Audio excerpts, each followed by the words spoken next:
Damien Wolfe had everything: money, power, and a reputation for never losing.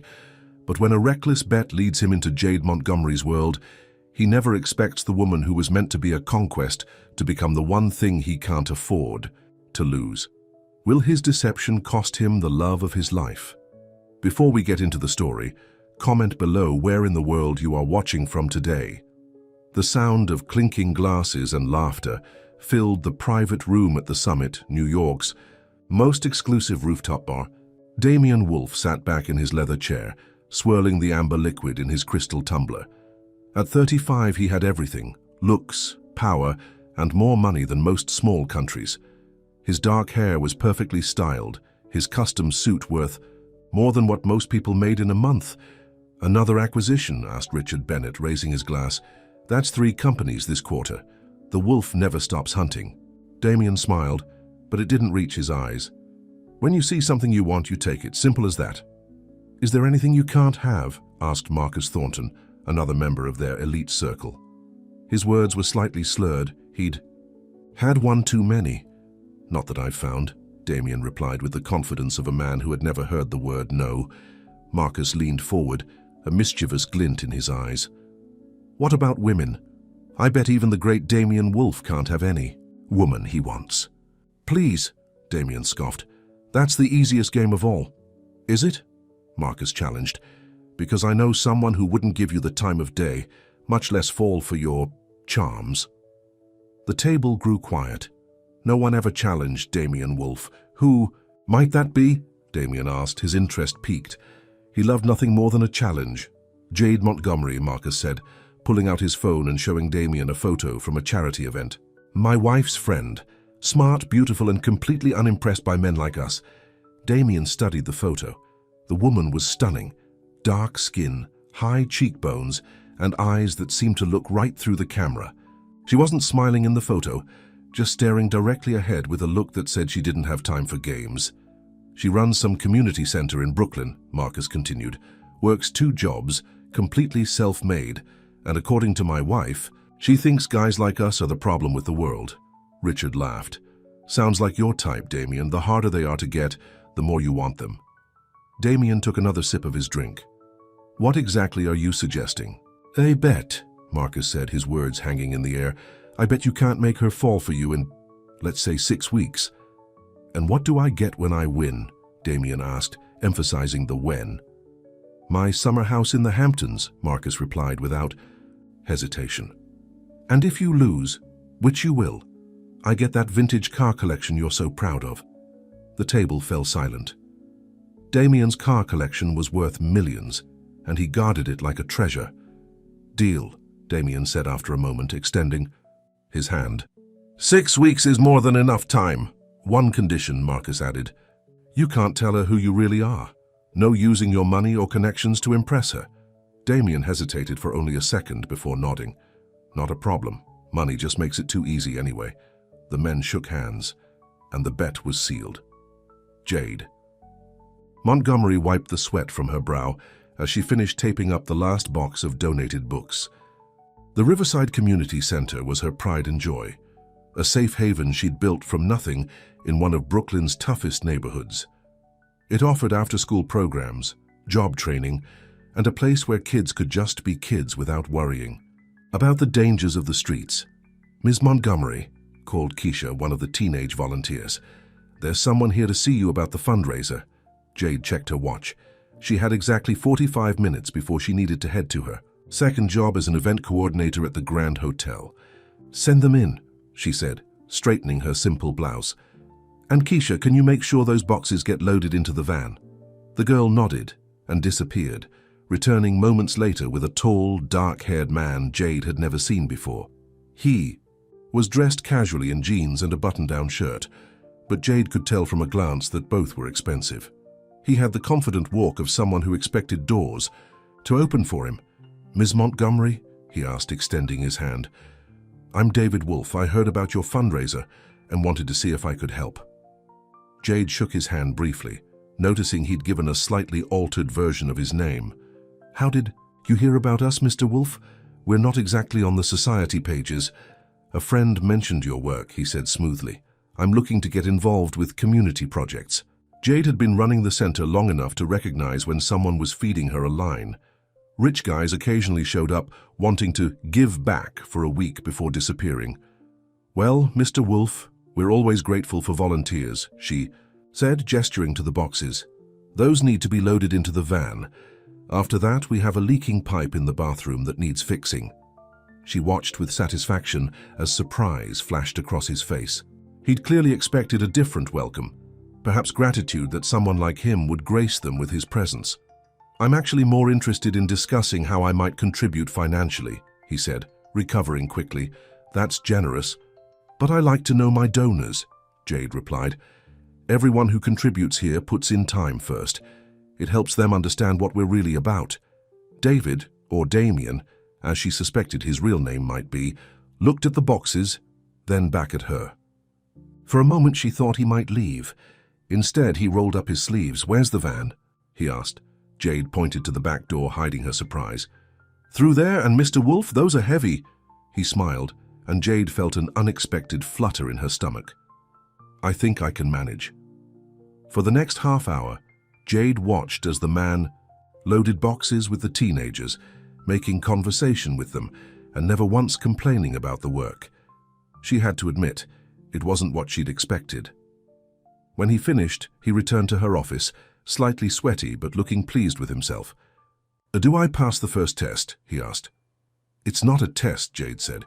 "It's just how we operate here. Everyone contributes what they can. Time, money, skills. It keeps us honest." "And what about that pipe?" he asked. Jade checked her watch. "That'll have to wait for another day. I have to get to my other job." "You work 2 jobs?" he asked, seeming genuinely surprised.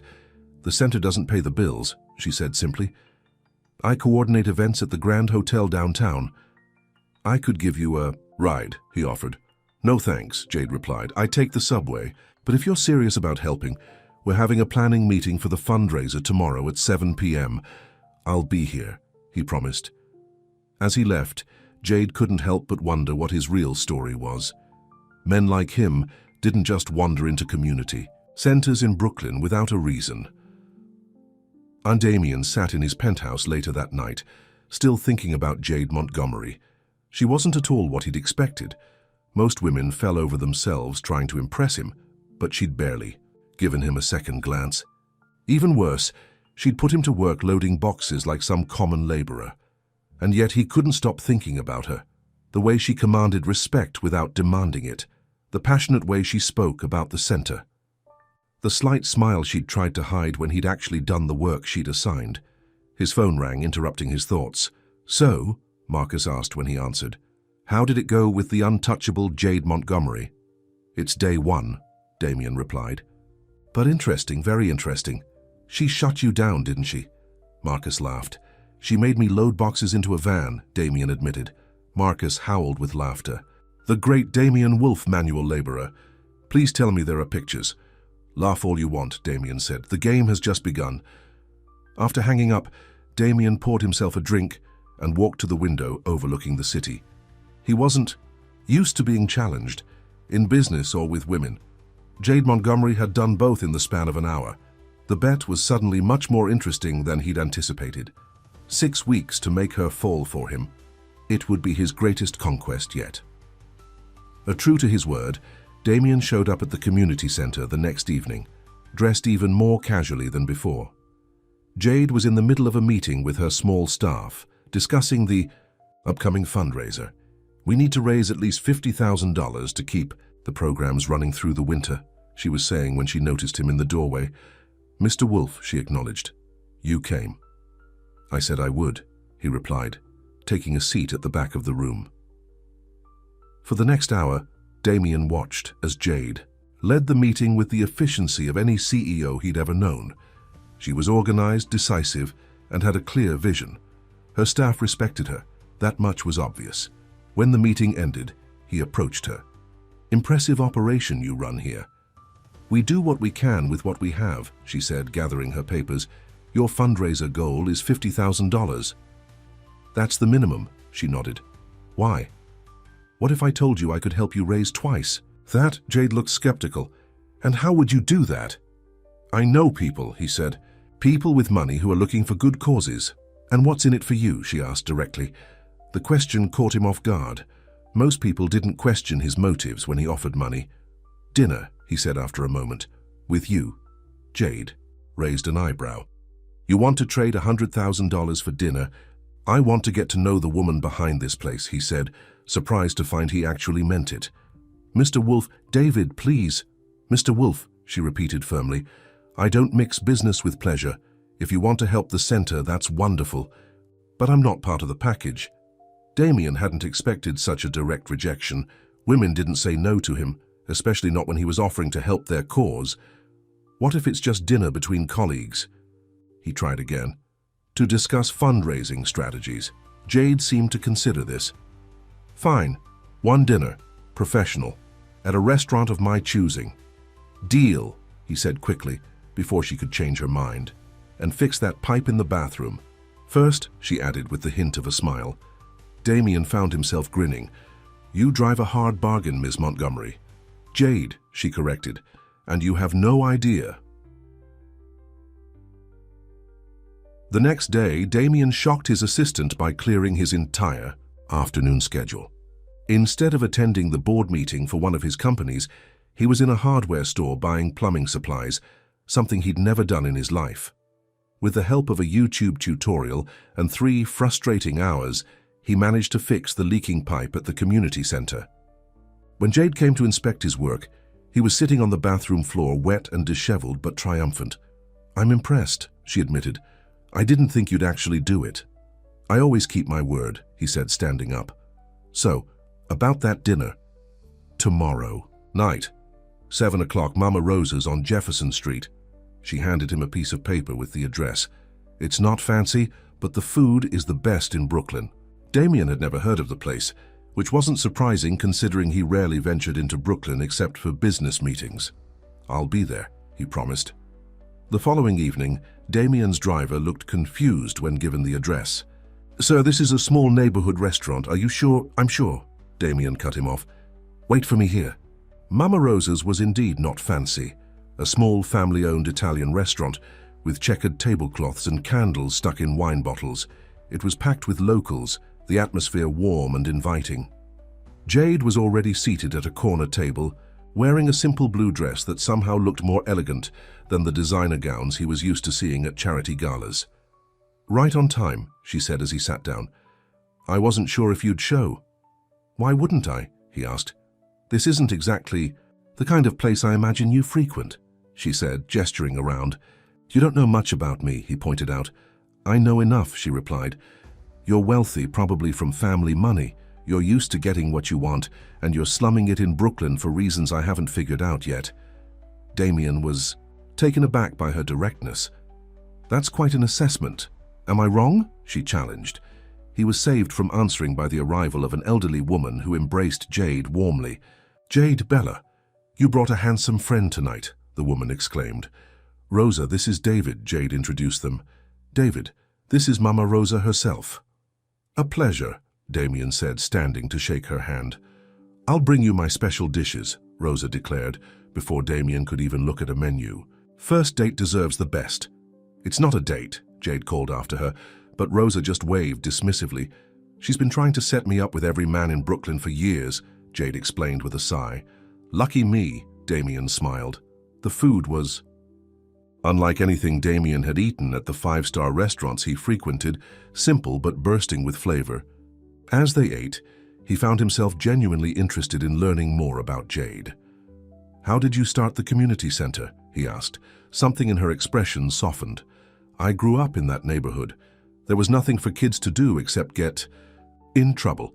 After college, I came back and started small, just tutoring sessions in the local library. It grew from there. That's impressive, he said, meaning it. Your turn, she said. What do you really do, David Wolf? And why are you so interested in a small community center in Brooklyn? Damien had prepared for this question. I work in finance, investment management. As for why I'm here, let's just say I'm looking for something more meaningful than moving money around. It wasn't entirely a lie, which surprised him. Part of him was actually enjoying the work at the center, seeing the direct impact it had on people's lives. "And the fact that you asked me to dinner? Is that part of your search for meaning?" she asked, her eyes challenging him. "That part was purely selfish," he admitted. "I wanted to get to know you better." "Why? There must be plenty of women in your world." "None like you," he said, and was startled to realize it was true. Their conversation continued late into the night, moving from the center to books they'd read, places they'd traveled, and even politics, where they disagreed on almost everything but somehow managed to have a respectful debate. By the time he walked her to her door, Damien had almost forgotten about the bet. Almost. "Thank you for dinner," she said, keys in hand. "It was not what I expected." "Is that good or bad?" he asked. "I'm still deciding," she replied with a small smile. "Good night, David." As his car pulled away, Damien realized something troubling. For the first time in years, he was actually looking forward to seeing a woman again. Not because of a bet, but because he genuinely enjoyed her company. This was not part of the plan. Over the next 2 weeks, Damien found himself spending more and more time at the community center. He helped organize donations, repainted the activity room, and even started tutoring some of the kids in math.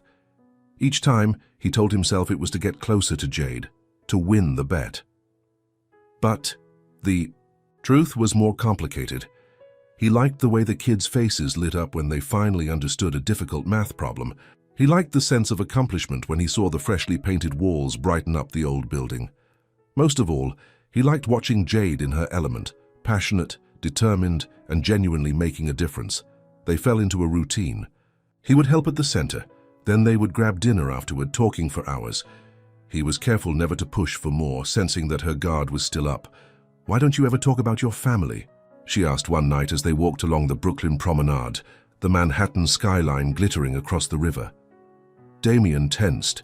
His family was complicated. His father, a ruthless businessman who had taught him that winning was everything. His mother always distant, more concerned with appearances than affection.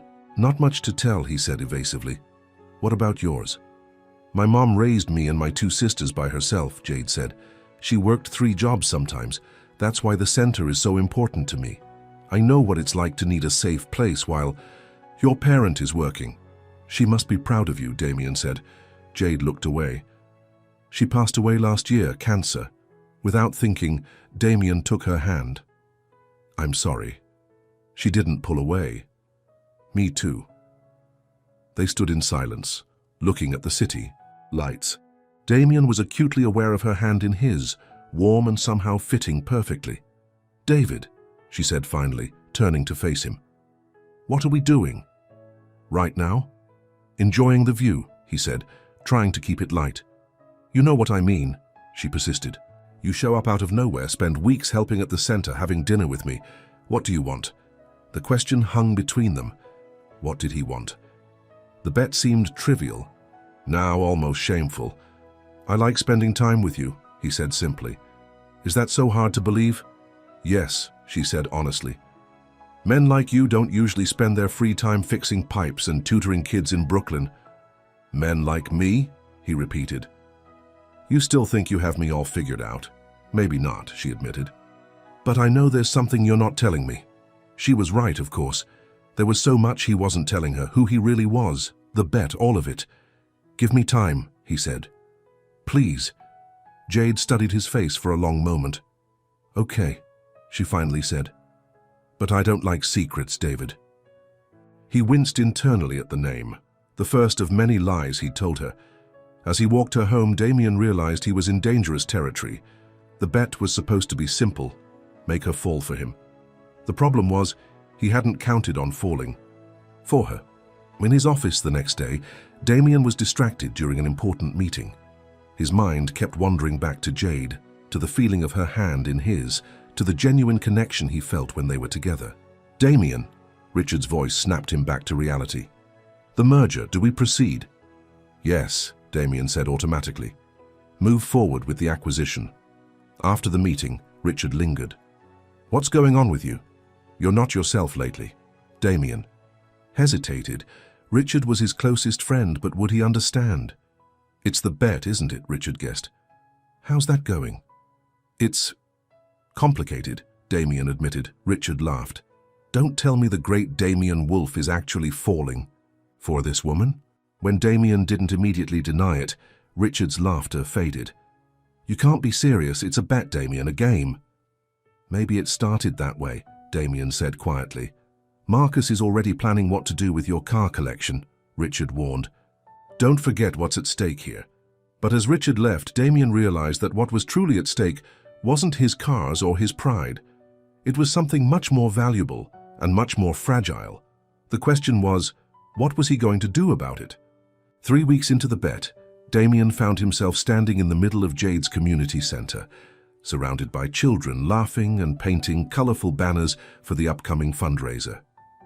It was Saturday afternoon, and instead of playing golf, with his usual crowd or attending a business lunch, he was here, covered in glitter and feeling happier than he had in years. Mr. David, look at my banner, called 8-year-old Zoe, proudly holding up her creation. That's amazing, Zoe, Damien said, genuinely impressed by the girl's artwork. Best one I've seen today. Across the room, Jade was helping a group of teenagers with their project. She looked up and caught his eye, giving him a small smile that made his heart skip. That smile was happening more often lately, and each time it did, the bet felt more and more like a mistake. You're good with them, Jade said later as they cleaned up after the kids had gone home. The children, I mean. They really like you. They're easy to like, Damien replied, surprising himself with how much he meant it. They're honest, no hidden agendas. Unlike me, he thought with a twinge of guilt. The fundraiser is next Friday, Jade said, changing the subject. You've been talking about these wealthy friends of yours for weeks. Will any of them actually show up? They'll be there, Damien promised, with checkbooks ready. In truth, he hadn't asked any of his friends yet, especially not Marcus or Richard, who knew about the bet. The thought of them watching him with Jade, knowing why he had approached her in the first place, made him feel sick. I hope so, Jade sighed. We're counting on this fundraiser. If we don't meet our goal, we might have to cut the after-school program. The worry in her voice was clear. Damien made a decision in that moment. You'll meet your goal, I guarantee it. Jade looked at him curiously. You seem very confident. Trust me, he said. And for once, he wasn't playing a role. He genuinely wanted to help her, bet or no bet. Later that evening, they sat on the small balcony of Jade's apartment, eating takeout Chinese food and enjoying the mild spring evening. These quiet moments together had become Damien's favorite part of his days. Tell me something real, Jade said suddenly, setting down her chopsticks. Something true about yourself that no one else knows. Damien tensed. What could he tell her that wouldn't reveal his deception? I'm afraid of failure, he said finally, surprising himself with his honesty. My whole life, I've been taught that second place might as well be last. That winning is the only thing that matters. Who taught you that? She asked softly. My father, Damien admitted. He built his company from nothing, and he expected me to do even better. Nothing was ever good enough. And did you do better? Damien thought about Wolf Enterprises, the empire he had expanded beyond anything his father had imagined. Yes, but it never felt like enough. Is that why you're here? Jade asked. At the center, looking for something that feels like enough? Her question hit too close to home. Damien looked away, staring at the city lights. Maybe, he said quietly. Your turn. Tell me something real. Jade was quiet for a moment. I'm scared too, she finally said. Every day, I worry that I'm not doing enough for these kids. That the center will close and I'll have let them down, let my mother down. Without thinking, Damien reached across the small table and took her hand. That's not going to happen. You can't promise that, she said, but she didn't pull her hand away. I can, he insisted. And I do. Their eyes met, and for a moment, Damien thought he might kiss her. He wanted to, had wanted to for weeks now. But something held him back. The lie between them felt like an invisible wall. The moment passed and Jade gently withdrew her hand. It's getting late, she said. I should get some sleep. Big day tomorrow. As Damien walked to his car, his phone rang. Marcus's name flashed on the screen. 3 weeks down, 3 to go, Marcus said when Damien answered. How's our little wager? Coming along. Fine, Damien said curtly. Just fine? Marcus laughed. That doesn't sound like the confident Damien Wolf I know. Don't tell me you're actually struggling with this woman. I'm handling it, Damien snapped. Well, you better handle it faster, Marcus said. The clock is ticking, or are you ready to admit defeat and hand over those cars?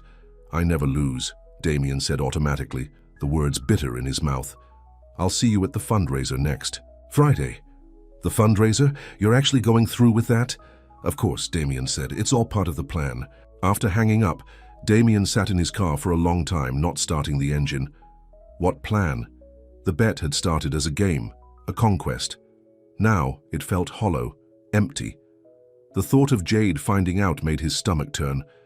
But how could he tell her the truth now? She would never forgive him. And the thought of losing her was suddenly more frightening than losing any bet. The next morning, Damien called an emergency meeting with his financial team. I need to set up a donation, he told his chief financial officer. A significant one, to the Riverside Community Center in Brooklyn. For tax purposes, I assume, the CFO asked. No, Damien said firmly. This is personal, and I want it done anonymously. The CFO looked surprised but nodded. How much are we talking? $250,000, Damien said without hesitation. That's quite generous, the CFO said carefully. May I ask why this particular charity? You may not, Damien replied, ending the conversation.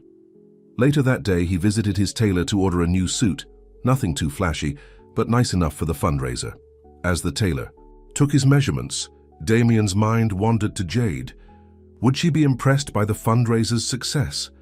Would it be enough to make her trust him completely? And what then? The bet would be over in 3 weeks. Marcus would expect him to claim his victory, to prove that Jade had fallen for him. The thought made him feel sick. His phone buzzed with a text from Jade. Emergency at the center. Pipe burst. Everything's flooded. Need help. Damien didn't hesitate. I'm on my way, he texted back, abandoning his fitting mid-session. When he arrived at the center, it was chaos. Water covered the floor of the main room, and volunteers were frantically moving furniture and supplies to higher ground. David, Jade called when she saw him.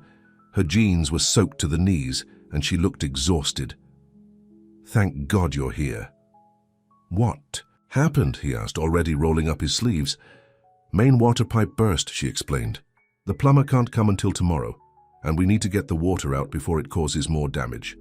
For the next several hours, Damien worked alongside Jade and the volunteers, using buckets, mops, and eventually a rented water vacuum to clear the flood. His expensive shoes were ruined, his clothes were soaked, and he had never been happier to help with anything in his life. By evening, they had managed to control the worst of the flooding, but the damage was extensive. The floors were warped, and some of the equipment was waterlogged. This is a disaster, Jade said, sinking onto a chair in her office, one of the few dry rooms. The insurance will cover some of it, but not everything, and right before the fundraiser, we'll fix it, Damien promised, sitting next to her. All of it. With what money? She asked, her voice breaking. We were already counting on the fundraiser to keep our programs going. Now we need even more. Jade, Damien said softly, taking her hands in his. Look at me. I promise you it's going to be okay. She looked at him, her eyes filled with doubt. How can you be so sure? Because He stopped himself. He had been about to say he would take care of it himself, but that would raise many questions about his finances. Because I believe in you, in what you've built here. Jade's expression softened, and she leaned forward, resting her forehead against his shoulder. Thank you for being here today, she whispered. Damien wrapped, his arms around her, holding her close. In that moment, he knew he was in trouble. This wasn't just attraction or even infatuation. What he felt for Jade was deeper, more real than anything he had ever experienced. I'll always be here when you need me, he said, and he meant every word. When Jade looked up at him, their faces were inches apart. This time there was no hesitation. Damien leaned in, and their lips met in a soft, gentle kiss.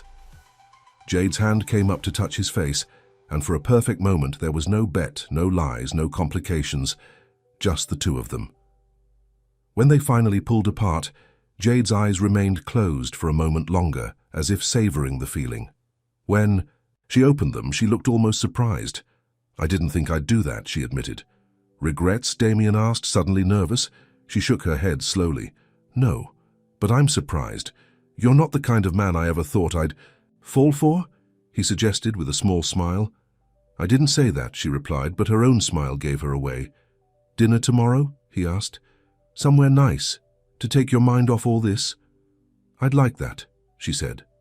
As he drove home that night, Damien knew he had reached a turning point. The bet had been a mistake from the start, but now it was something worse.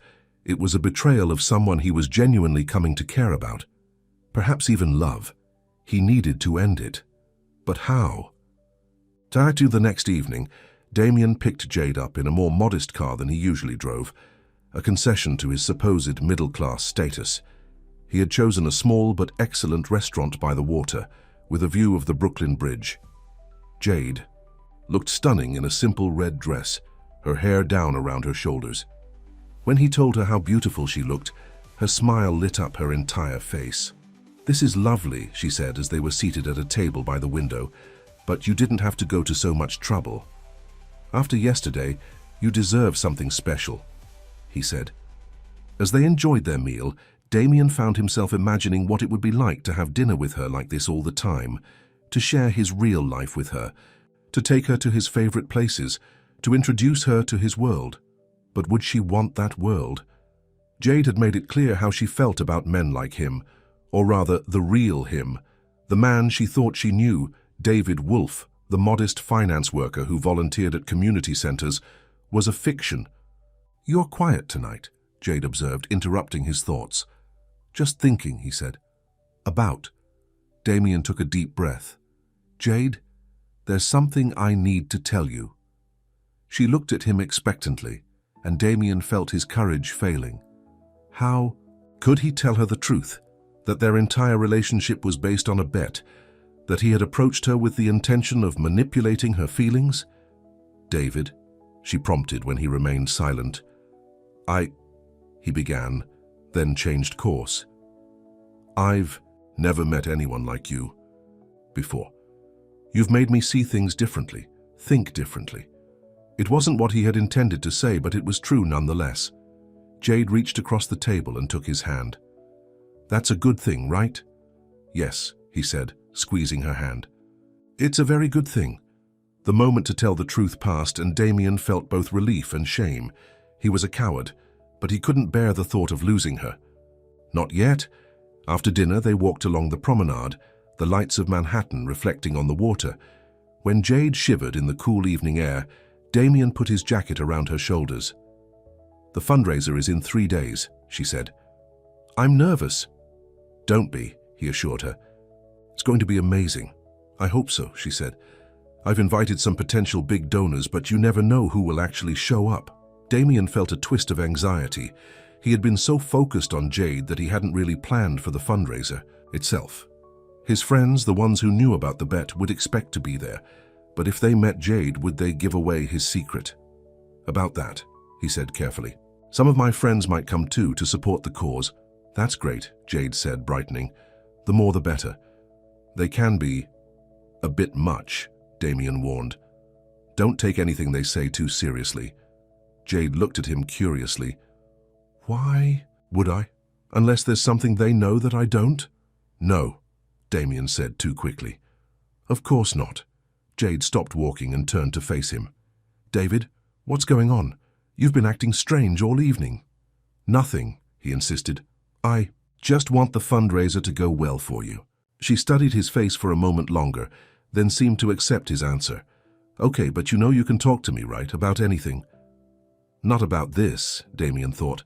"Never about this." "I know," he said instead, pulling her close for a kiss. The night of the fundraiser arrived, and the community center had been transformed. Despite the water damage, which had been hastily repaired, The main room looked elegant with white lights strung from the ceiling and tables covered in borrowed linens. Local businesses had donated food and drinks, and a small jazz band played. In the corner, Jade was radiant in a blue evening gown, borrowed from a friend, she had told Damien. She greeted guests at the door, her natural warmth and passion for the center evident in every interaction. Damien watched her from across the room, feeling a mixture of pride and dread. He had invited several wealthy acquaintances who didn't know about the bet, encouraging them to donate generously. But he had also been unable to prevent Marcus and Richard from attending. They had insisted, eager to see how the bet was progressing. "So that's her," Marcus said, sidling up to Damien with a champagne flute in hand. "I have to admit she's even more stunning in person." "Don't," Damien warned. "Just don't."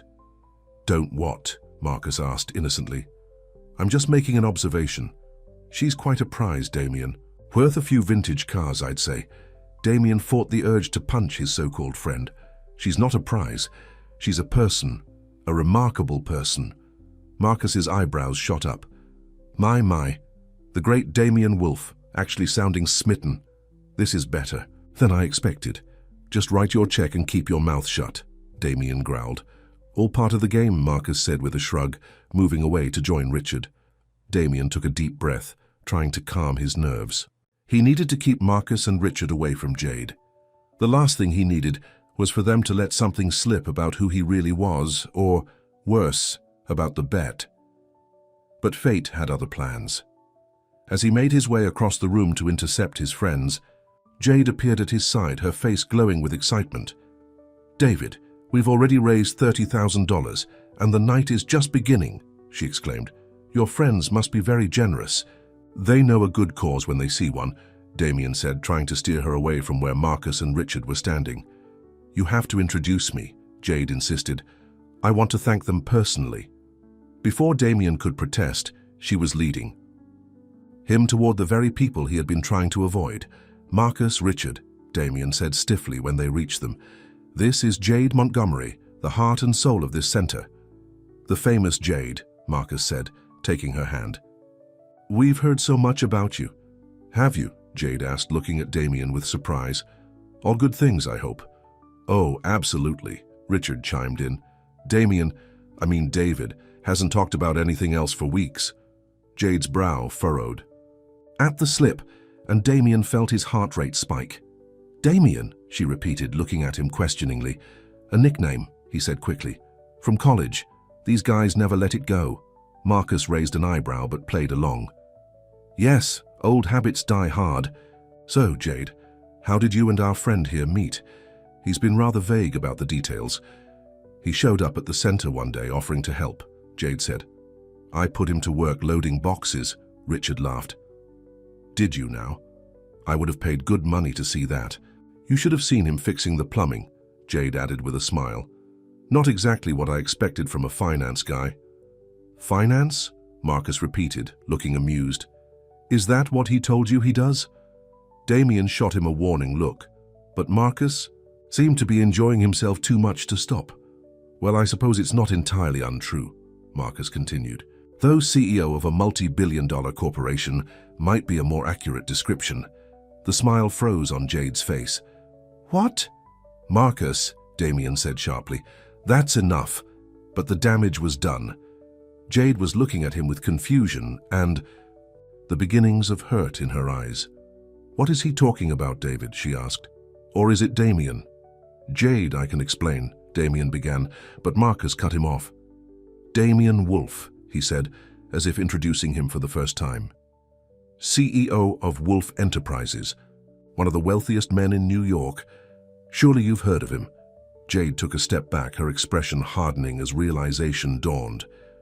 "Wolfe Enterprises? The company that's been buying up property in low-income neighborhoods and forcing people out?" "That's a gross oversimplification," Damien protested, but Jade was already shaking her head. "You lied to me," she said, her voice barely above a whisper. "About who you are. About everything." "Not about everything," Damien insisted. "Jade, please, let me explain." "I think you should leave," she said, her voice now firm despite the hurt in her eyes. "Jade, now," she said, turning away from him. Damien stood frozen, watching as she walked away, her back straight, her head held high despite the public nature of the confrontation. Several guests had witnessed the exchange and were now watching. With interest. "Well, that was unfortunate," Marcus said, not sounding sorry at all. "Does this mean I win the bet?" Damien turned to him, fury replacing his shock. "You did that on purpose." "Of course I did," Marcus admitted. "It was getting boring. And besides, the bet was about making her fall for you, not you falling for her. I was starting to think you'd forgotten that." Damien grabbed Marcus by the lapels of his expensive suit. "You have no idea what you've just done." "Enlighten me," Marcus challenged, seemingly unafraid. Before Damien could respond, Richard stepped between them. "Not here," he warned. "Too many witnesses." Damien released Marcus, straightening his own jacket. "Stay away from her," he warned. "Both of you." He strode across the room, looking for Jade. He found her in her office, staring out the window, her arms wrapped around herself as if for protection. "Jade," he said quietly from the doorway. "Please, let me explain." She turned to face him, and the hurt in her eyes was like a physical blow. "Explain what? That you've been lying to me from the moment we met? That you pretended to be someone you're not? Why? What was the point?" "It's complicated," Damien said, knowing how inadequate the words were. "Then uncomplicate it," she demanded. "Why would a billionaire CEO pretend to be a regular guy just to volunteer at a community center? What do you really want, Damien?" The way she said his real name, with such disappointment and betrayal, made him wince. "I wanted to know you," he said. "The real you, not the person you'd be if you knew who I was." "Why?" she pressed.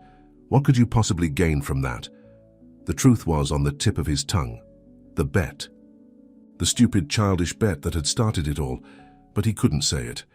Not now, when she was already looking at him like he was the worst person she had ever met. "I was curious," he said instead, "about your world, about who you were." "My world?" she repeated, incredulously. "Was this some kind of social experiment for you? Slumming it with the common folk to see how the other half lives?" "No," he protested. "It wasn't like that." "Then what was it like?" she demanded. "Because from where I'm standing, it looks like you used me. For what, I still don't understand." "I didn't use you," Damien insisted. "What I feel for you is real." Jade laughed, but it was a bitter sound with no humor in it. "How would I know? Everything about you has been a lie." "Not everything," he said, stepping closer. "Not the way I feel about you. Not the way we are together." She held up a hand to stop him. "Don't, just don't." They stood in silence for a moment, the sounds of the fundraiser continuing outside the office door. It seemed surreal that just a few minutes ago, everything had been perfect. "I think you should go," Jade finally said, her voice steady despite the tears threatening to spill from her eyes. "And don't come back." "Jade, please." "Goodbye, Damien," she said firmly, turning away from him. Damien stood there for a moment longer, wanting to say more, to make her understand. But what could he say? That he had approached her because of a bet? That he had intended to manipulate her feelings and then walk away? That would only confirm her worst suspicions. With a heavy heart, he turned and left the office. As he walked through the fundraiser, ignoring the curious glances, he spotted Marcus and Richard watching him with interest. "Everything okay with the girlfriend?" Marcus called as Damien passed. Damien stopped, turning to face him. "The bet's off," he said coldly. "You win. Take the cars. Take whatever you want. I'm done." Without waiting for a response, he continued to the exit. Behind him, he heard Marcus say, "Well, that was unexpected." The great Damien Wolf admitting defeat, but Damien wasn't listening anymore. All he could think about was the look in Jade's eyes when she had realized the truth, or at least part of it. The hurt, the betrayal, the disappointment. He had done that to her, and he had no idea how to make it right. As he stepped out into the cool night air, Damien knew one thing for certain: the bet was over. But his feelings for Jade were not by a long shot, and somehow, someway, he had to find a way to win her back, not as a prize or a conquest, but as the woman he had unexpectedly, irrevocably fallen in love with. For 3 days after the fundraiser, Damien tried everything to reach Jade. He called, he texted, He even went to the community center only to be told by the staff that Jade didn't want to see him. His messages went unanswered, his calls straight to voicemail. On the fourth day, sitting alone in his penthouse office, Damien stared at the New York skyline without really seeing it. His assistant had rescheduled 3 important meetings that morning because he couldn't focus on work. All he could think about was Jade, her smile, her passion, the look of betrayal in her eyes when she'd learned who he really was. "Mr. Wolf?" His assistant's voice came through the intercom. "Mr. Bennett is here to see you." Damien sighed. "Send him in." Richard entered the office, looking uncomfortable. "You look terrible," he said by way of greeting. "What do you want?" "Richard?" Damien asked, not in the mood for small talk. Richard sat down across from him. "I came to apologize. What Marcus did at the fundraiser was out of line." "How you think?" Damien replied sarcastically. "Look, it was just supposed to be a bit of fun," Richard said. "None of us expected you to actually, fall for her," Damien finished. "Neither did I." Richard shifted in his seat. "So what are you going to do now?" "I don't know," Damien admitted. "She won't talk to me, won't even see me." "Maybe that's for the best," Richard suggested. "You said it yourself. The bet's off. You can move on." Damien shook his head. "I can't, and I don't want to." Richard studied his friend for a moment.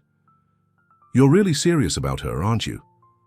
"I am," Damien said simply. "Even though she clearly wants nothing to do with you. Even after she found out who you really are." "She doesn't know who I really am," Damien said quietly. "That's the problem." Richard raised an eyebrow. "What does that mean?" "It means she knows my name and my company, but she doesn't know me," Damien explained. "The real me, the person I've been with her these past weeks, that's more real than the person I've been for years." "Well, there's one other thing she doesn't know," Richard pointed out. "The bet," Damien winced.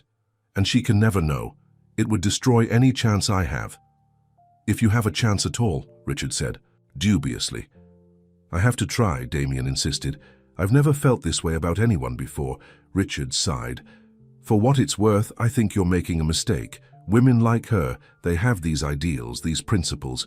You deceived her. In her world, that's unforgivable." "Maybe in my world too," Damien said.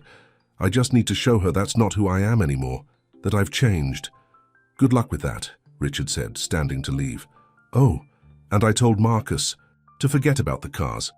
The bet's void as far as we're concerned." After Richard left, Damien sat thinking, how could he get Jade to give him another chance? How could he prove that his feelings were real, that he had changed? An idea began to form. It was risky, potentially disastrous, but it might be his only shot. At the community center, Jade was going through donation receipts from the fundraiser, trying to focus on the positive. Despite everything that had happened with Damien, the fundraiser had been a huge success.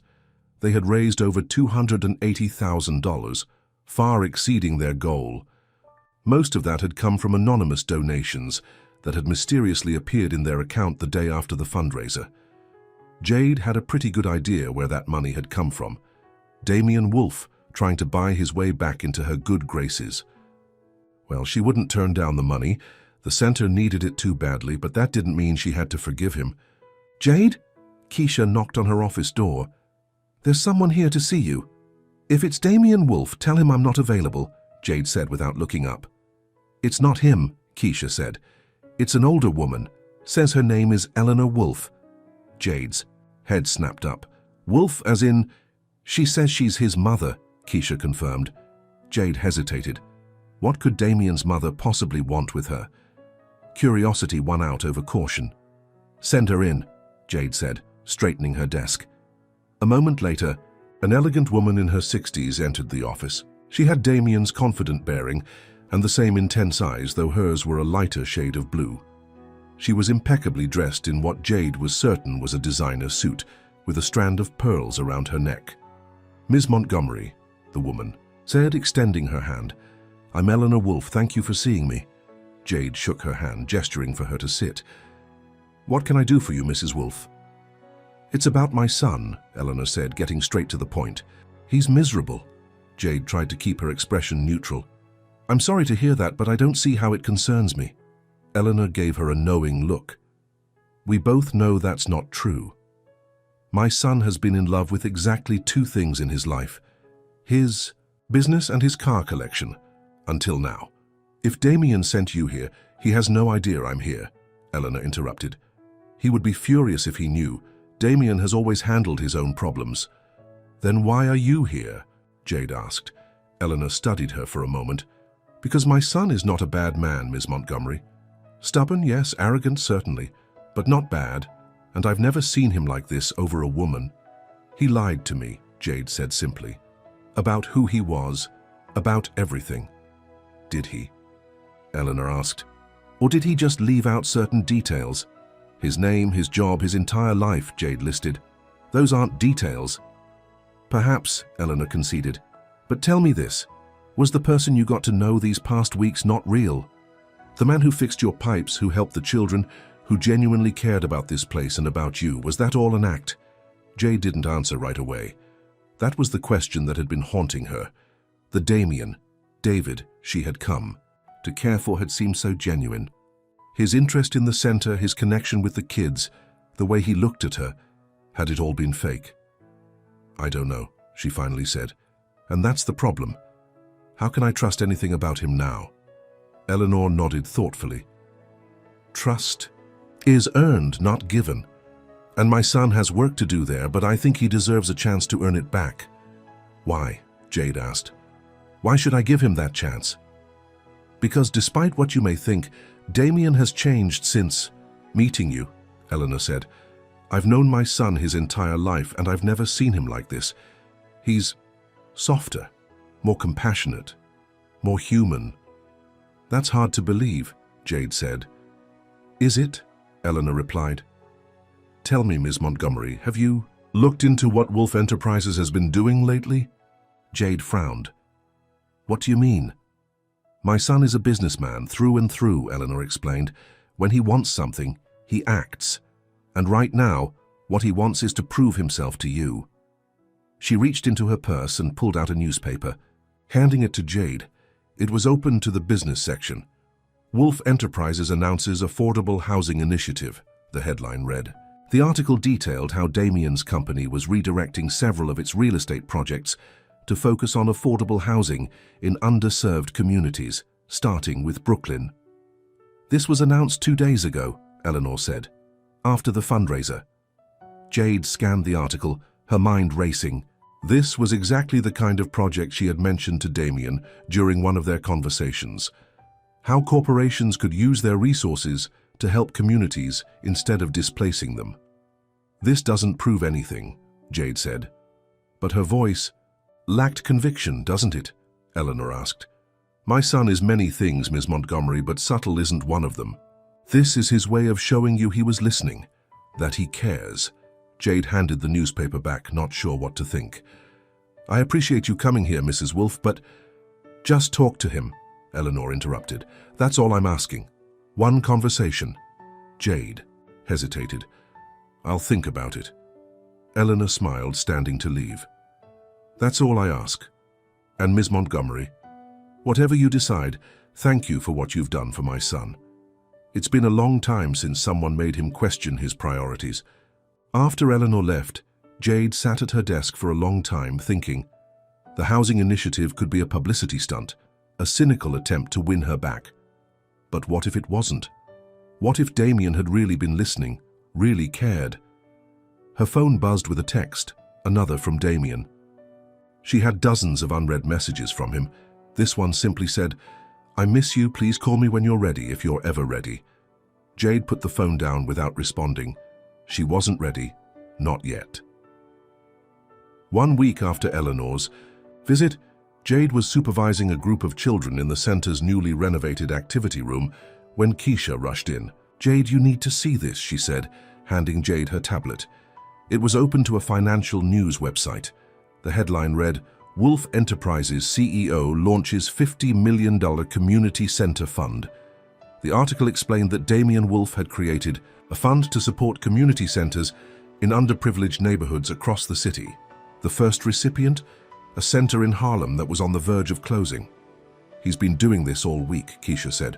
First the housing thing, now this. People are saying he's had some kind of breakdown. Or a breakthrough, Jade murmured. Scanning the article, there was a quote from Damien. Community centers provide essential services that governments and businesses often overlook. They're the heart of neighborhoods, offering support, education, and hope. Every child deserves access to these resources. They were almost the exact words Jade had said to him during one of their early conversations. Are you going to call him? Keisha asked. Because if you don't, I might. That man is fine, rich, and suddenly philanthropic.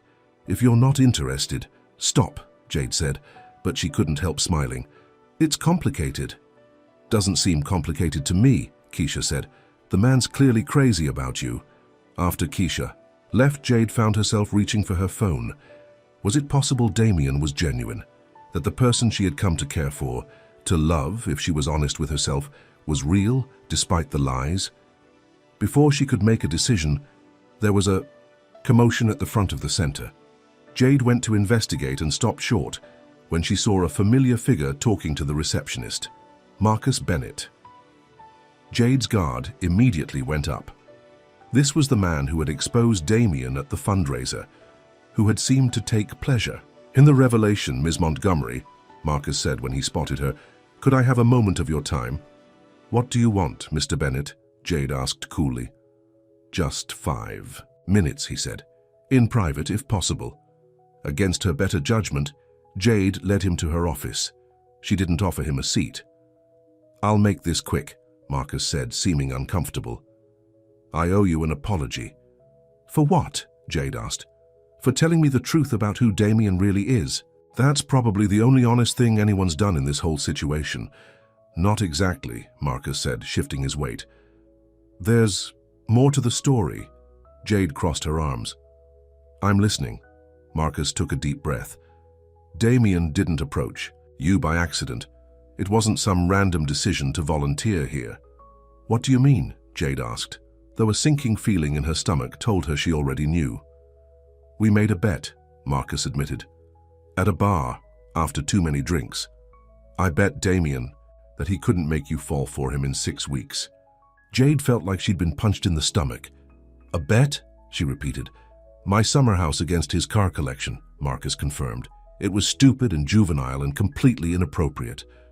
Why are you telling me this? Jade asked, her voice barely above a whisper.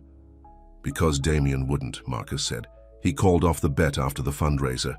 Said I could have the cars, he didn't care. And Damien Wolf doesn't give up his cars for anyone. Jade sat down heavily in her chair, trying to process this new information. A bet. She had been a game to him, a challenge, a conquest. So you're here to what? Clear your conscience, she asked bitterly. So I'm here because what started as a stupid bet turned into something real, Marcus said. I've known Damien for 15 years. The man doesn't fall in love. He doesn't change his business practices because of a woman. He doesn't donate millions to causes he never cared about before. Until now, Jade said quietly. Until you, Marcus corrected. Look, I'm not saying you should forgive him. God knows I wouldn't. But I thought you should know the whole truth. After Marcus left, Jade sat motionless at her desk. A bet. That's how it had all started. She had been nothing more than a prize to be won, a challenge to conquer. But then, why did it feel so real? The conversations, the laughter, the way he looked at her like she was the most fascinating person he'd ever met. The kiss they'd shared, could all of that have been an act? And what about now? The housing initiative, the community center fund, were those just more elaborate moves in his game? Or had something genuine grown from such a terrible beginning? Jade didn't know what to believe anymore. But she knew she needed answers, and there was only one person who could give them to her. She reached for her phone. Damien was in a meeting with his executive team when his phone vibrated. He glanced at it, then did a double take. When he saw Jade's name on the screen, "Excuse me," he said, standing abruptly. "We'll continue this later." He stepped out of the conference room before answering. "Jade, we need to talk," she said, her voice calm but distant. "In person." Damien's heart raced. Name the time and place. I'll be there. The community center. Tonight at 8, after the kids are gone. I'll be there, he promised. Damien, she added, come alone. And be prepared to tell me the truth. The whole truth. The line went dead before he could respond. Damien stared at his phone for a moment, hope and dread warring inside him. She wanted to talk. That was a start. But she wanted the whole truth. Did. That mean she knew about the bet? He spent the rest of the day on edge, unable to focus on work.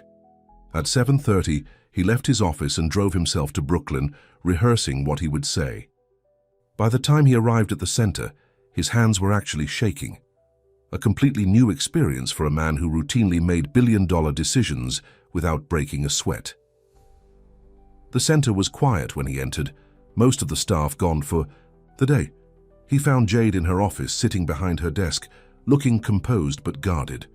"Thank you for seeing me," Damien said, remaining standing when she didn't invite him to sit. "I have a question for you," Jade said without preamble, "and I need you to answer it honestly, no more lies." Damien nodded, his mouth suddenly dry. "Anything." Was I a bet? The question hung in the air between them. Damien felt his heart sink. She knew. "Yes," he said softly. "At the beginning, yes." Jade's expression didn't change, but he saw the pain flash in her eyes. "Marcus told me," she explained. "He came to the center today, said you bet him your car collection that you could make me fall for you in 6 weeks." Damien closed his eyes briefly. "That's true," he admitted. "It was stupid and cruel and the worst decision of my life." "Why?" she asked. "Why me? Because I was some challenge?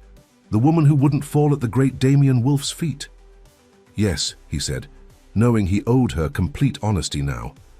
"That's how it started. Marcus said you wouldn't give me the time of day, and I took the bet because I was arrogant and entitled and used to getting what I wanted." Jade nodded slowly, taking this in. "And when did it change, or did it?" "It changed the first day," Damien said. "The moment you made me load those boxes instead of just taking my money. When you challenged me, saw through me, forced me to be better."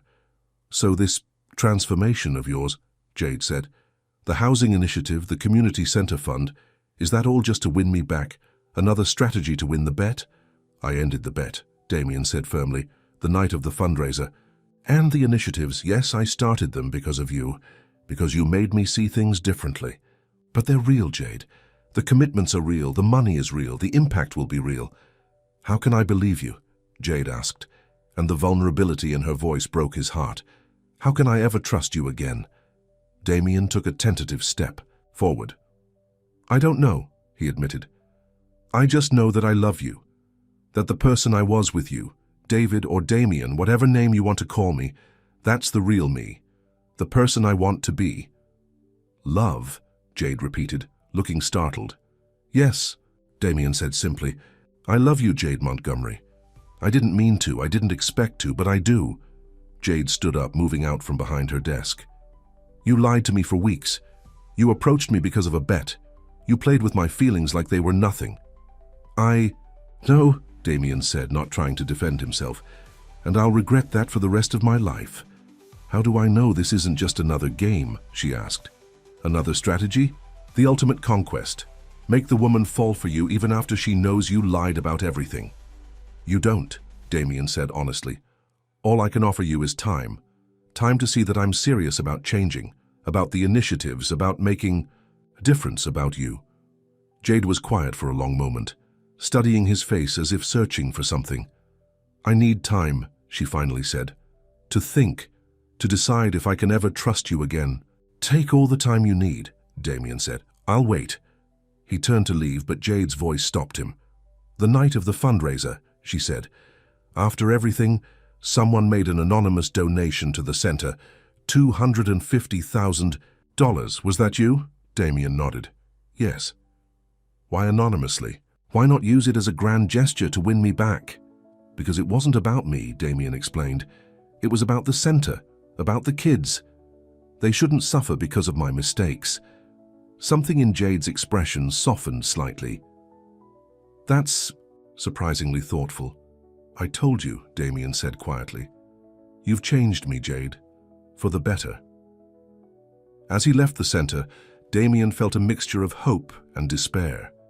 He had told her everything, well, almost everything.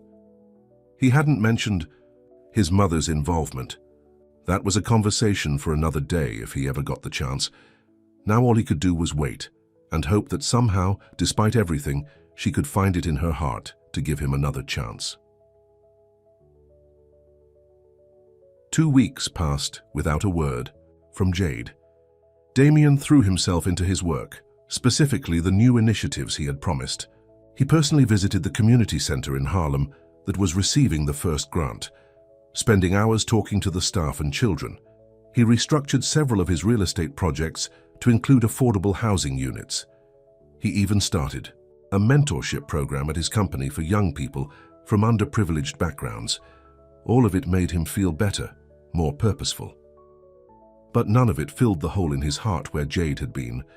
Richard and Marcus kept their distance, sensing that the friendship had been strained beyond repair for now. Other friends and business associates noticed the change in him, commenting on his new focus, his more compassionate approach to business. One evening, as Damien was leaving his office late, his assistant stopped him. "Mr. Wolf, there's someone here to see you." Damien sighed, not in the mood for an unscheduled meeting. "Tell them to make an appointment for tomorrow. I think you'll want to see this person now," his assistant insisted, a strange smile on her face. Curious, Damien headed back to his office. He stopped in the doorway when he saw who was waiting for him. Jade. She was standing by the window, looking out at the city lights. She turned when she heard him enter. "Nice view," she said. "I can see why you like it up here." "Jade," Damien said, momentarily at a loss for words. "I didn't expect to see you here." "I've been doing some thinking," she said, moving away from the window to face him. "And some research." "Research?" Damien repeated. "Into you, your company, these new initiatives." "And what did you find?" Damien asked, trying to keep his voice steady. "That you've been busy," Jade said. "The housing project is moving forward. The Community Center Fund has already helped 3 centers. You've hired people from my neighborhood for executive positions. You've been keeping your promises." "I meant what I said," Damien told her. "All of it." Jade took a deep breath. "I also talked to your mother." Damien's eyebrows shot up. "You what?" "She came to see me, actually, right after the fundraiser." "Don't blame her," Jade added quickly. "She was just trying to help." "That sounds like my mother," Damien said, making a mental note to have a long talk with Eleanor later. "She said you've changed," Jade continued. "That she's never seen you like this." "She's right," Damien said simply. Jade took a step closer to him. "I'm still angry," she said, "about the bet, about the lies." "I know," Damien acknowledged. "You have every right to be." "But," Jade continued, "I've also been miserable these past few weeks, and I keep thinking about the person I got to know, David or Damien or whoever you are, the person who fixed pipes and tutored kids and looked at me like I was something. Precious? You are," Damien said softly. "The most precious thing in the world to me." Jade was silent for a moment, watching his face. "I can't just forgive everything and pretend it didn't happen," she finally said. Damien's heart sank, but he nodded. "I understand. But," she added, "I'm willing to try, to start over, slowly." Damien stared at her, hardly daring to believe what he was hearing. "Are you serious?" "On one condition," Jade said, holding up a finger. "Complete honesty from now on, about everything. No more secrets, no more lies. I need to know I can trust you." "Absolute honesty," Damien promised, "always." She stepped closer until they were just inches apart. "And I want to get to know the real Damien Wolf, all of him, the good and the bad." "He's a work in progress," Damien admitted. "But he's trying to be better, for you." "Not just for me," Jade corrected. "For yourself, for the communities you're helping. That's important to me." Damien nodded. "For all of those reasons." "So," Jade said, a small smile finally appearing on her lips, "how about we start with dinner? I hear you know some fancy restaurants that might impress a girl from Brooklyn." Damien smiled back, feeling hope bloom in his chest. "I was thinking Mama Rosa's, actually. if that's okay with you. Jade's smile widened. That's perfect. As they left his office together, Damien knew they had a long way to go. Trust once broken wasn't easily repaired, but they had a chance, a real chance, and he was determined not to waste it. This time there was no bet, no game, no ulterior motive, just a man who had found something more valuable than all his wealth and power combined, true love, and the chance to become the person he was always meant to be. As they stepped into the elevator, Jade tentatively reached for his hand. Damien took it, feeling like he'd just won the most important prize of his life, not because of a bet, but because he'd earned it the right way. 6 months had passed since Jade had agreed to give Damien a second chance. 6 months of rebuilding. Trust, of getting to know each other all over again, this time with complete honesty. Damien had kept his word. His housing initiative was now the flagship program of Wolf Enterprises, with projects breaking ground in 5 different neighborhoods. The Community Center Fund had saved 4 centers from closing and helped dozens more expand their programs, and Damien himself had changed in ways that surprised even those closest to him. On a warm Saturday afternoon, Damien sat in the bleachers of a small basketball court behind the Riverside Community Center, watching as Jade coached a youth basketball game. She was animated and encouraging, high-fiving the kids after good plays and offering gentle corrections when needed. "She's good with them," said a voice beside him. Damien turned to see Keisha sitting down next to him. "She's good with everyone," he agreed. "Even you," Keisha said with a smirk, "though you didn't deserve it." Damien laughed. In the months since he and Jade had reconciled, he had come to appreciate Keisha's blunt honesty. "Definitely not at first," he agreed. "I'm still working on deserving it now." "You're doing okay," Keisha conceded.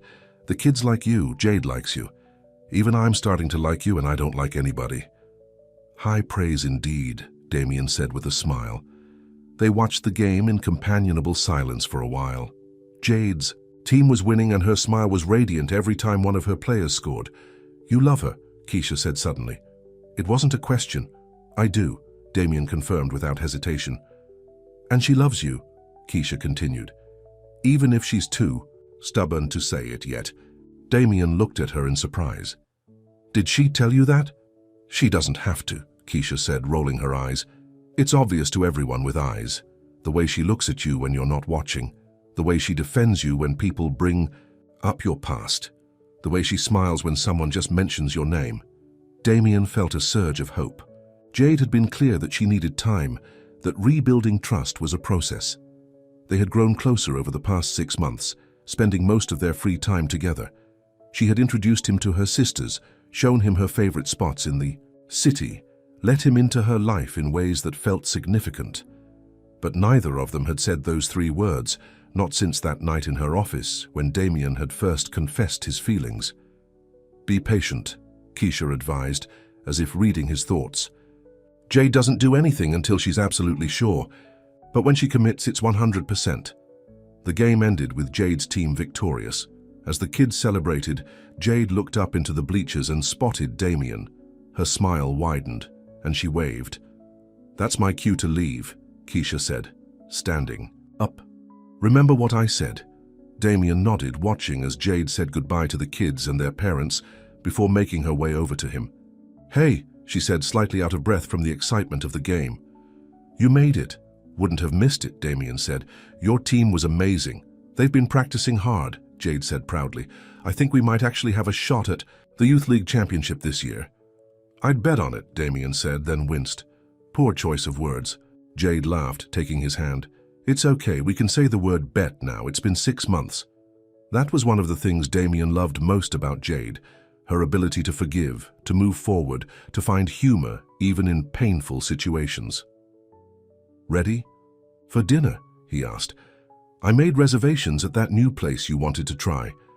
"Actually," Jade said, "I was thinking we could do something different tonight, if you're up for it." "Anything," Damien said immediately. "I want to cook for you," Jade said. "At my place, nothing fancy, but I make a mean lasagna. My mom's recipe." Damien felt touched. In all their time together, Jade had never invited him. to her apartment for a home-cooked meal. It felt like another small but significant step forward. "I'd love that," he said sincerely. As they walked hand in hand to Jade's apartment, Damien reflected on how much his life had changed in the past 6 months. His priorities had shifted dramatically. He still ran his company with the same drive and determination, but his goals were different now. Success was no longer measured solely by profit margins and market share, but by the impact his business had on communities, on real people's lives, and personally, he had never been happier. The simplest moments with Jade, walking through the park, having coffee at her favorite neighborhood cafe, helping out at the community center, brought him more joy than all the luxury and privilege he had once taken for granted. Jade's apartment was small but warm and inviting, filled with books, plants, and photographs of her family. Damien had been there a few times before, but always briefly, to pick her up or drop her off. This felt different, more intimate. "Make yourself comfortable," Jade said, heading to the kitchen. "I'll get dinner started." "Can I help?" Damien offered. "You know how to cook?" Jade asked skeptically. "I can chop things," he said with a grin. "I'm trainable." Jade laughed. "All right, you can make the salad. Everything's in the fridge." For the next hour, they worked together in Jade's small kitchen. Damien was clumsier than she was, unused to preparing his own food, but he followed her instructions carefully. They talked and laughed, moving around each other in the confined space with growing ease. When the lasagna was in the oven, Jade opened a bottle of wine, and they moved to her small balcony, which had a view of the neighborhood rather than the skyline Damien was used to. But he found he preferred this. The sight of real people living their lives, kids playing on the sidewalk, neighbors greeting each other as they passed. "Penny for your thoughts," Jade said, noticing his contemplative expression. "I was just thinking about how different my life is now," Damien admitted. 6 months ago, I was having dinner at 5-star restaurants, living in my penthouse in complete isolation from the real world. And now I'm standing on a balcony in Brooklyn, making lasagna, with the most amazing woman I've ever met. And I've never been happier." Jade's expression softened. "You've changed," she said. "Sometimes I can hardly believe you're the same person who walked into the center that first day." "I'm not," Damien said honestly. "And that's because of you." "Not just me," Jade corrected. "You did the work, Damien. You made the choices. You could have walked away after the fundraiser, gone back to your old life. But you didn't." "I couldn't," Damien said simply. "Not after knowing you, seeing the world through your eyes, not after realizing what really matters." Jade reached for his hand, threading her fingers through his. "I'm proud of you," she said, softly, "and I'm glad I gave you that second chance." The timer on the oven beeped, interrupting the moment. "Dinner's ready," Jade said, giving his hand a squeeze before letting go. The lasagna was delicious, rich with cheese and herbs, and Damien told Jade so between enthusiastic bites. "My mom used to make this every Sunday," Jade said, a wistful smile on her face. "All 3 of us girls would help. It was our family tradition." "She sounds like an amazing woman," Damien said. "She was," Jade agreed. "Strong, determined, but so full of love. She raised 3 girls on her own, worked multiple jobs, but she never missed a school play or a basketball game." "That explains a lot about you," Damien said. "You're just like her." Jade looked pleased by the comparison. "That's the nicest thing anyone's ever said to me." After dinner, they cleaned up together, falling into an easy rhythm, Jade washing, Damien drying and putting things away as she directed. It felt domestic, comfortable, right. They settled on Jade's couch afterward, a comfortable silence between them as Jade curled against Damien's side. "I have something for you," Damien said after a while. "A gift, but it's not traditional." Jade looked up at him curiously. "What is it?" Damien reached into his pocket and pulled out a small, folded document. "This is the deed to a property. In Harlem," he explained. "It used to be an abandoned warehouse. Now it's being converted into a community center, much like Riverside." "Damien, that's wonderful," Jade said, genuinely pleased. "But why are you showing me this?" "Because it's yours," Damien said, "if you want it. I was hoping you might consider expanding your work beyond Riverside. The community in Harlem needs someone like you. They need what you've created here." Jade stared at him, speechless for a moment. "You're giving me a building?" "I'm offering you an opportunity," Damien clarified, "to do more of what you love, to help more people. The funding is secure, part of the community center initiative. It would be a paid position, of course. You could hire your own staff, design your own programs. You'd have complete control." "This is a lot to take in," Jade said, looking at the deed in her hands. "You don't have to decide right now," Damien said quickly. "Take some time to think about it, visit the site, talk to people in the community, and if it's not what you want, that's completely fine." Jade studied his face. "Why are you doing this?" "Because I believe in you," Damien said simply. "Because I've seen the difference you make in people's lives. And because I love you." The words hung between them. Damien hadn't planned to say them again, not tonight, but they had come out naturally, honestly. Jade was quiet for a long moment, and Damien worried he had pushed too far, too fast. "You know," she said finally, "when I first met you, or David, or whoever you were pretending to be, I thought you were just another rich guy playing at being charitable. Someone who would volunteer for a week and then disappear when it got too real." "That was a fair assessment," Damien admitted. "But then, you stayed," Jade continued. "You fixed pipes, you painted walls, you tutored kids. And even when I found out the truth about who you were, about the bet, part of me still wanted to believe that the person I had come to care for was real." "He was," Damien assured her. "He is." "I know that now," Jade said softly. "I've seen it every day for the past 6 months, in the way you treat the kids at the center, in the way you've changed your business, in the way you look at me." She set the deed aside and turned to face him fully. "I love you too, Damien Wolf." Damien felt his heart soar. After all this time, after everything they had been through, hearing those words from her was more precious than anything he had ever achieved. "Even though I started with a lie?" he asked, needing to be sure. "You ended with the truth," Jade said, "and that's what matters." They sealed the moment with a kiss, one that held all the promise of the future they were building together. 1 year to the day after they had first met, Damien and Jade stood together at the grand opening of the Harlem Community Center. The building had been transformed from an abandoned warehouse into a vibrant, welcoming space filled with classrooms, a computer lab, a basketball court, and a library. Jade had spent months preparing for this day, hiring staff, designing programs, meeting with community members to ensure the center would meet their needs. Damien had supported her every step of the way, offering resources, but never interfering with her vision. "Ready?" Damien asked as they stood before the gathered crowd, local families, press, city officials, and friends from Riverside. "Ready," Jade confirmed, squeezing his hand. Together, they cut the ribbon, officially opening the doors. The crowd cheered, and children rushed inside, eager to explore their new space. As they watched the excitement unfold, Eleanor Wolfe approached them, elegant as always in a designer suit. "Congratulations, both of you," she said warmly. "This is quite an achievement." "Thank you, Mom," Damien said, giving her a quick hug. Over the past year, his relationship with his mother had deepened as well, as he had opened himself up to the kind of emotional connections he had always avoided before. "Jade, dear, the center is magnificent," Eleanor continued. "You've created something truly special here." "We both did," Jade said, smiling at Damien. Eleanor looked between them, a knowing smile on her face. "Well, I'll leave you two to enjoy your moment. I believe those children are eager to show you something, Jade." As Eleanor moved away, a group of children approached Jade, asking her to come see the art project they had started in the new activity room. Jade looked at Damien, who nodded encouragingly. "Go," he said. "This is your day."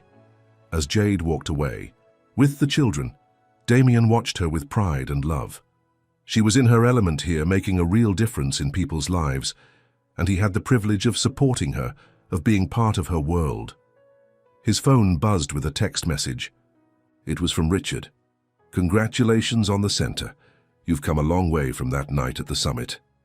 Damien smiled, typing back a simple, "Thanks." He and Richard had cautiously rebuilt their friendship over the past year. Marcus, however, remained a figure from the past, a reminder of who Damien had been, not who he was now. Looking around at the center filled with happy children and hopeful parents, Damien felt a profound sense of gratitude. What had begun as a foolish bet had led him to the most important things in his life: love, purpose, and a chance to use his resources for something truly meaningful. Later that evening, after the last visitors had left and they were alone in Jade's new office, Damien took her hand. "I'm so proud of you," he said. "This place is going to change lives." "It already has," Jade replied. "Mine, yours." Damien nodded, then reached into his pocket. "I have something else for you," he said. "Another gift. But this one is much more traditional." He pulled out a small velvet box and dropped to one knee. Jade's eyes widened. "Damien," she whispered. "Jade Montgomery," he said, his voice steady despite the pounding of his heart. "You changed everything for me. You made me a better man, a better human being. You showed me what really matters in life, and I want to spend the rest of my days trying to be worthy of you." He opened the box, revealing a ring with a simple but elegant diamond. Nothing flashy or ostentatious. He had learned by now what Jade valued. "Will you marry me?" he asked. Tears filled Jade's eyes, but her smile was radiant. "Yes," she said. "Yes, I will." As he slipped the ring onto her finger and rose to kiss her, Damien reflected on the journey that had brought them here. A journey that had begun with a bet, with deception, with all the wrong reasons. But somewhere along the way, it had transformed into something real, something true, something beautiful. The bet had changed everything, but not in the way anyone could have predicted. It had changed him. It had led him to Jade, and it had given him the most valuable thing he had ever possessed. Not a prize to be won, but a love to be earned, cherished and nurtured for a lifetime. As they left the center hand in hand, the future stretching before them bright with promise, Damien knew with absolute certainty that he had won something far more precious than any bet. He had won a second chance, a new life, and a love that would continue to challenge, inspire, and transform him every single day. And for the first time in his life, Damien Wolf understood what it truly meant to be wealthy. Not in money or power or possessions, but in purpose, in connection, and in love. 3 years later, Damien stood at the entrance of the Riverside Community Center, watching as families gathered for the annual summer festival. The center had expanded significantly since he had first walked through its doors, with new programs, more staff, and renovated facilities. But its heart remained the same, a safe haven, a place of hope and opportunity. "Daddy, look what I made," called a small voice. Damien turned to see his 2-year-old daughter Eliza, named after Jade's mother, running toward him with a colorful painting in her hands. Her dark curls bounced as she ran, her smile a perfect blend of her mother's warmth and her father's intensity. "It's beautiful, Princess," Damien said, lifting her into his arms to get a better look at the artwork. "Is that our family?" "Yes," Eliza said proudly. "You and Mommy and me and Baby." She pointed to her painting, where 4 figures of various sizes stood together, the smallest barely more than a scribble. "Your brother or sister isn't born yet," Damien reminded her gently, touching her mother's rounded stomach in the painting. "But that's a perfect picture of our family." "There you are," Jade said, approaching them with a smile. At 7 months pregnant, she glowed with health and happiness. "I was wondering where my artist had run off to," showing Daddy my picture. Eliza explained. "It's a masterpiece," Jade agreed, joining them. She looked around at the festival in full swing. Children playing games, parents chatting, staff and volunteers ensuring everything ran smoothly. "Can you believe it's been 3 years since we opened the Harlem Center? Sometimes it feels like yesterday," Damien said. "Other times it feels like a lifetime ago." So much had changed in those 3 years. Jade now oversaw both centers, with capable directors handling day-to-day operations at each location. Damien had restructured Wolf Enterprises to focus primarily on community development and affordable housing, with a non-profit foundation handling their philanthropic work. They had married in a simple ceremony at Riverside, surrounded by kids from the center and their closest friends and family. They had welcomed Eliza the following year, settling into a brownstone in Brooklyn rather than Damien's Manhattan penthouse. And now they were expecting their second child, completing the family they had both dreamed of. "Mrs. Wolfe," called Keisha, who now served as the director of the Riverside Center. "The mayor's here for the ribbon cutting." "Duty calls," Jade said with a sigh. "Can you handle this little one for a bit longer?" "We've got it covered," Damien assured her. "Right, Eliza?" "Right," Eliza agreed, though she was already distracted by the face painting station nearby. As Jade walked away to greet the mayor, Damien felt a familiar sense of pride and wonder. She had grown into her leadership role with such grace and determination, expanding their work to impact thousands of lives across the city, and he had found purpose beyond anything he could have. Imagine that night at the summit, when a foolish bet had set him on this path. His wealth and influence now served a greater good, creating opportunities and support for communities that had been overlooked for too long. "Mr. Wolfe," said a voice behind him. Damien turned to see a young man in a suit, looking nervous but determined. "Yes? I'm Jordan Turner," the young man said. "I was part of the first mentorship program at Wolfe Enterprises 3 years ago. You probably don't remember me, but of course I remember you," Damien interrupted with a smile. "Computer science major, interned in our tech department. How are you, Jordan?" The young man looked surprised and pleased to be remembered. "I'm great, sir. I just graduated from college and I wanted to thank you. The mentorship program changed my life, gave me opportunities I never thought I'd have." "You earned those opportunities," Damien said.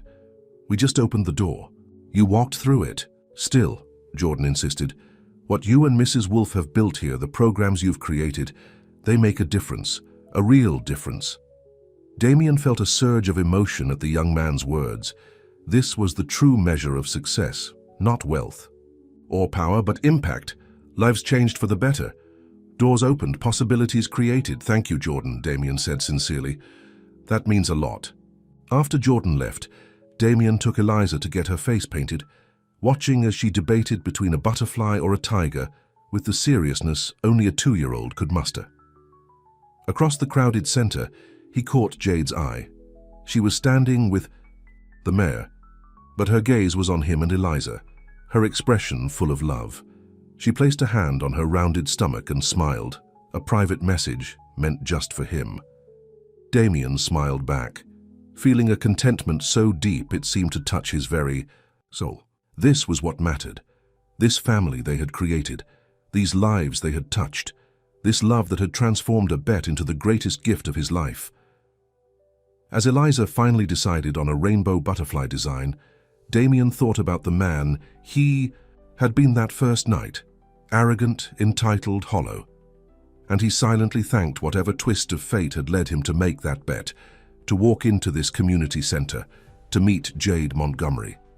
Some might call it luck, others might call it destiny. But Damien knew it for what it was, the bet that changed everything, and in doing so had given him everything that truly mattered. The end.